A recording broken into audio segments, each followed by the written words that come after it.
how to activate Z-Link account.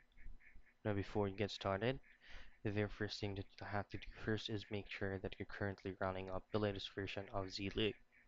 Just head directly to Google Play Store or wherever you downloaded the application and make sure that the update option is not going to be visible.